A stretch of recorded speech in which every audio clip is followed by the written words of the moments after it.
दिवाली की सफाई हो गई होगी, लेकिन उसके कुछ दुष्परिणाम अभी देखने को मिलेंगे कि किसी को एलर्जी है, छींकें आने लग रही है, किसी का कमर दर्द कर रहा है, किसी के शरीर में स्टिफनेस है।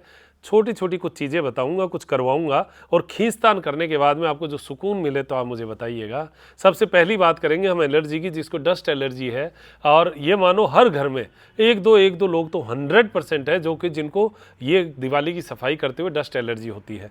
2-3 उपाय बता रहा हूँ, बहुत सिंपल से एक्यूप्रेशर पॉइंट है, सरसों के तेल का प्रयोग है। ये करना आप 1-2 दिन में ही, आज धनतेरस है, 1-2 दिन में ही आपको बड़ा सुकून मिलेगा। नंबर 1, सीधा पॉइंट पे आते हैं। नंबर 1 है हमारा पॉइंट। ये पॉइंट देखो कहाँ से दबाना आपको शुरू करना है। सबसे पहला ये जो तिलक वाला हिस्सा है, यहाँ पर दबाना है। मैंने ये देखा है, और बहुत सारे ऐसे जो हमारे पास मैसेज भी आए कि दिवाली के बाद में नाक एकदम चोक हो गया है, बंद हो गया है, छींकें आ रही है लगातार, तो दिवाली का मज़ा ही चला जाता है। तो मैं आपको ये चाह रहा हूँ कि दिवाली का आनंद आप खुल के लो। तो नंबर 1 पॉइंट है, और सब जगह 1-1 मिनट दबाना है। ये आप करना, पहले आधा मिनट क्लॉकवाइज, आधा मिनट एंटी क्लॉकवाइज। ये नंबर 1 तिलक वाली जगह। नंबर 2, आंखों की जो बोहें हैं, इन बोहों को ऐसे अंगुली और अंगूठे से ऐसा दबाइए बोहों को। ये हम साइनस वाले एरिया को ब्लड सर्कुलेशन दे रहे हैं, और आप देखना एकदम से इजी हो जाएगा, आपको बहुत अच्छा लगेगा। ये 1 मिनट ये वाला हिस्सा हो गया। मेरे कहने के बाद वीडियो को पॉज कर करके आप 1-1 मिनट दबा के देखना। ये कोई घाव हो, कोई तकलीफ हो, कोई बड़ी प्रॉब्लम हो, देखो यहाँ इस एरिए की, तो एक अलग बात है, डॉक्टर से सलाह लो, बाकी सिंपल उसमें कर सकते हैं। ये नंबर 2 हो गया। नंबर 3, आंख के और नाक का जो ऊपर का जो जुड़ रहा है हिस्सा, नाखून बड़ा नहीं होना चाहिए, आंख में लग जाएगी। आंख से थोड़ा ऊपर नाक की साइड में, और अंगुली से ऐसा, अंगुली से एकदम जड़ में, आंख की जड़ और नाक जहां जुड़ता है वहां पर पहले आधा मिनट क्लॉकवाइज, दोनों अंगुलियों से दोनों तरफ, फिर एंटी क्लॉक, दोनों अंगुलियों से दोनों तरफ। आंख के अंदर अंगुली जानी नहीं चाहिए, और आंख की जड़ जो है, जो नाक पे जुड़ती है एकदम तिकोना लास्ट वाला, उससे थोड़ा सा ऊपर, आंख के अंदर की साइड में अंगुली ना लगे, ये ध्यान रखना, और हल्के हाथों से करना है, जोर नहीं लगाना बिल्कुल भी, ये ध्यान रखना। ये नंबर 3। नंबर 4, जो नाक के साइड में ये हड्डी है, ये हड्डी और नाक की जड़ जो है बीच वाली, यहां से और हाथ की अंगुलियों से प्रेशर करना। ये नंबर 4 पॉइंट। पहले क्लॉक, फिर एंटी क्लॉक। नाक के 3 हिस्से कर लो आप, फिर यहां से जड़, ये जो जड़ है, इस जड़ में ये 5 नंबर पॉइंट, ये 5 नाक की एकदम जड़ में। 6 नंबर पॉइंट नाक की एकदम सीध में, एकदम सेंटर में। इतनी देर में आपको नाक खुलना शुरू हो जाएगा। आप करके देखो, अभी देखो मेरे साथ ही, छींकें बंद होंगी एकदम से, बहुत हल्का लगेगा।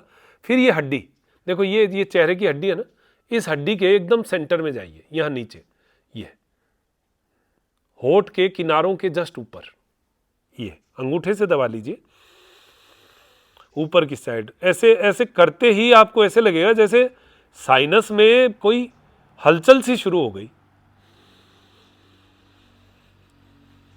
बहुत इजी, बहुत आसान श्वास आना शुरू होगा।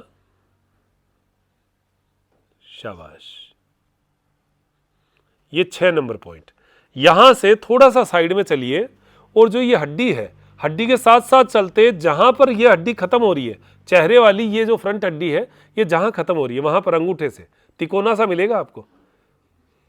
ये अंगूठे से हल्के हाथों से दबाना, ज्यादा जोर से मत दबाना, देखो क्योंकि ये जोड़ है। ये 7 नंबर पॉइंट हो गया। फिर 8 नंबर पॉइंट, जो जबाड़ा है, हमारा जबड़ा है, ये जबड़े का जो जॉइंट है, अंगुलियों को पीछे ले जाओ और अंगूठे के दबाव से जबड़े को, शाबाश, अंगूठे से ज़्यादा तेज़ मत दबाना, हल्का हल्का, क्योंकि कईयों को यहाँ इन्फ्लामेशन रहता है, सूजन रहता है, कईयों के जबड़ा डिसलोकेट होता है, पता नहीं चलता, हल्का बाल भर डिसलोकेट हो जाता है, पता नहीं चलता। उम्र बढ़ती है उसके साथ, जैसे जैसे दांत घिसते हैं वैसे वैसे हमारे जबड़े का जो जॉइंट है वो भी ढीला होता जाता है। तो ज़्यादा जोर मत लगाना, बस हल्के हाथों से। मांसपेशियों में इन्फ्लामेशन बहुत बड़ी बात नहीं है। शाबाश। दबाते रहो। ये 9 नंबर पॉइंट हो गया। 10 नंबर, कान को नीचे पकड़ के खींचना। 10। 11 नंबर, कान को बाहर की ओर खींचना। 12 नंबर, कान को ऊपर की ओर खींचना। पूरा ईएनटी खुल जाएगा एकदम, देखना, आप करके देखो एक बार। 13 नंबर, अंगुलियों को कान के अंदर घुसा लो, अंगुलियों को फिट कर लो एकदम कान के अंदर, स्किन चिपक जानी चाहिए। फिर अंगुलियों को हल्का हल्का घुमाना, हल्का हल्का घुमाना।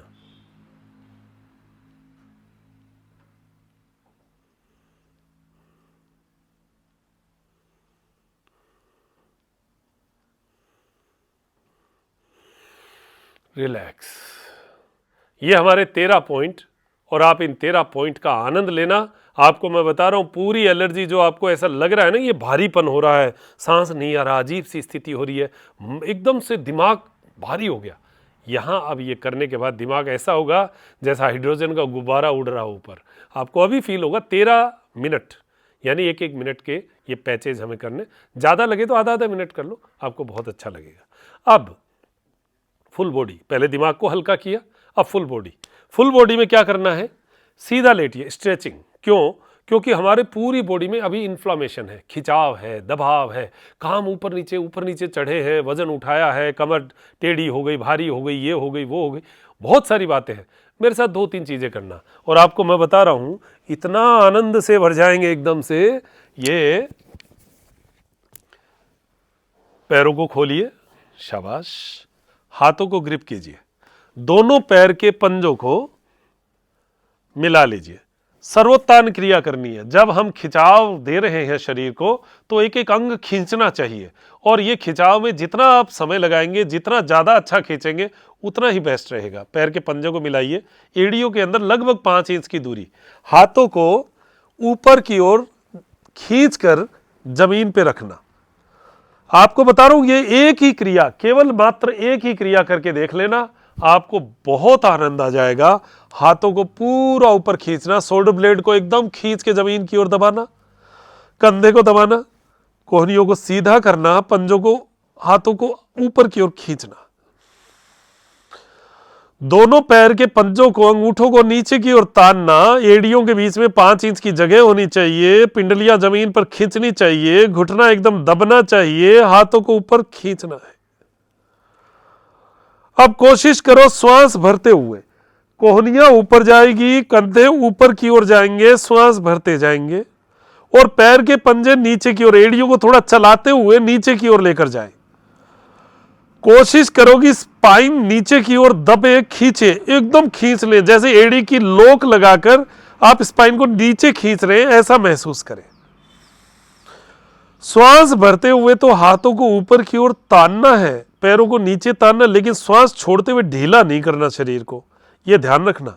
ढीला करते हुए श्वास को जब छोड़ेंगे तो शरीर ढीला नहीं होगा, टाइट ही पड़ा रहेगा, लेकिन जब दोबारा श्वास भरोगे तो और खींचना है, और गुंजाइश है हमारे पास खींचने की। खींचो, नीचे एड़ी को खींचो, ऊपर हाथ की हथेलियों को, कंधे को ऊपर खींचो, श्वास भरते जाओ और खींचते जाओ, सीने को, चेस्ट को ऊपर की ओर, कंधे को ऊपर की ओर खींचो। बस नाभि जो सेंटर भाग है वो कहीं नहीं खींचेगा, नाभि से नीचे का हिस्सा नीचे जाएगा, नाभि से ऊपर का हिस्सा ऊपर जाएगा। और पैर को नीचे, एड़ी को जमीन पर ऐसे रखते हुए, लोक लगाते हुए नीचे की ओर और खींचो, स्पाइन आपकी एकदम खुल जाएगी श्वास भरते हुए। शाबाश। आपको मैं बता रहा हूं, पूरे शरीर की नस नाड़ियों में जो दबाव है, जो गैस से भरा हुआ, पूरा ट्रैफिक जाम कर रखा है। आप बता रहा हूं 5 मिनट कर लेना, 2-2 मिनट के, अगर 2 पैच भी कर लिए 4 मिनट के, और भी बढ़ा सको तो बढ़ा दो, और श्वास छोड़ते हुए रिलैक्स। 1 मिनट का पहला करो, 2 मिनट का दूसरा करो, 2 मिनट का तीसरा करो, और आप देखेंगे कि पूरा शरीर खुल जाएगा। उसके बाद में लेटकर मॉर्निंग वॉक, पिंडलियों को लगाइए जमीन पर, और ये पिंडलियां आपके पूरे शरीर में ब्लड का सर्कुलेशन भेजेगी, क्योंकि पहले हमने खींचकर पाइपलाइनों को खाली किया है और अब ब्लड की स्पीड को हमें पूरे शरीर में पहुंचाना है। ये इतना रिफ्रेशिंग हो जाएगा, जिनको एलर्जी हो गई हो ये करने से, डस्टिंग से, जिनको शरीर में खिंचाव, दबाव, बरक बनना, अजीब सा दर्द, शरीर में ऐंठन, ये सब हुआ है, आपको मैं बता रहा हूं, केवल आप अपने कीमती समय में से, क्योंकि दिवाली का समय है, कीमती समय है, 10 मिनट निकाल लीजिएगा, 15 मिनट निकाल लीजिएगा और फिर उसके बाद में इस दिवाली का आनंद लीजिएगा। बहुत गजब। बस सावधानी इतनी ही है कि बीपी हो, हार्ट की प्रॉब्लम हो, चक्कर आते हो या कोई गंभीर स्थिति हो तो डॉक्टर की सलाह से करें, या फिर कोई क्रिया करने से आपको चक्कर आते हो, भारीपन लगता हो, हाथों हाथ बंद कर दें। एक्यूप्रेशर के पॉइंट दबाने से अगर ज़्यादा आपने प्रेशर किया तो तकलीफ हो सकती है, तो ज़्यादा प्रेशर मत करना, हल्का करना। नंबर 2, ज़्यादा देर अगर करने से आपको लग रहा है 1 मिनट करने से मुझे भारीपन सा लग रहा है तो आधा आधा मिनट कर लो, 6 मिनट में हो जाएगा। बस एक बार सिंबॉलिक रूप से ऐसा कर लेना। ये सामान्य व्यक्ति के लिए मैंने 1 मिनट बताया है, बाकी जिनको ऐसी तकलीफें हैं वो 20 सेकंड कर लो, 30 सेकंड कर लो, 40 सेकंड कर लो, वो अपनी क्षमताएं देख लो। 2-3 पॉइंट दबाने से ही पता चल जाएगा कि मेरे लिए 20 सेकंड अच्छा है या 30 सेकंड अच्छा है, ये आपको बताया है। और ऐसी ही बहुत सारी क्रियाएं हमारी क्लास में होती रहती हैं। क्लास ज्वाइन कीजिए, दिवाली के बाद दिवाली का आनंद लीजिए, फिर क्लास ज्वाइन कीजिए, क्योंकि दिवाली पे आप खा लेंगे मिठाई, उस मिठाई को जलाने के लिए योग चाहिए। और हमारी नियमित योग क्लास जारी है, आप सबके लिए आनंद से भर रहे हैं। बहुत सारे योग साधक तो सब कुछ छोड़ देंगे लेकिन क्लास नहीं छोड़ेंगे, इतना वो हमारी क्लास के प्रति इतना समर्पित है और उनको योग में आनंद आ रहा है। उनसे मैं सीखता हूँ, मुझसे वो सीखते हैं, ऐसे करके हम सब एक दूसरे से सीखते रहते हैं और नई नई बातें आप तक आती रहती हैं। और आपको वो कॉन्फिडेंस, मैं ये नहीं कहता मैं कोई ट्रीटमेंट करता हूँ, लेकिन मेरी कोशिश रहती है आपके अंदर इतना आत्मविश्वास भर दूँ कि आप योग क्रियाओं से अपने आप को स्वस्थ बनाने की भावना रखनी शुरू कर दें और आप अपने आप को आनंद से भर लें, ऐसी अपेक्षा हमारी रहती है। तो ये हमारी 470 रुपये पर मंथ की क्लास है और रिकॉर्डिंग रहती है ऐप पर, लाइव क्लास रहती है, लाइव के टाइम लाइव रहेगी, बाकी रिकॉर्डिंग उपलब्ध है। नहीं हो पाए तो रिकॉर्डिंग से कर लो और आनंद से रहो। तो जय हिंद, जय भारत और हैप्पी दिवाली।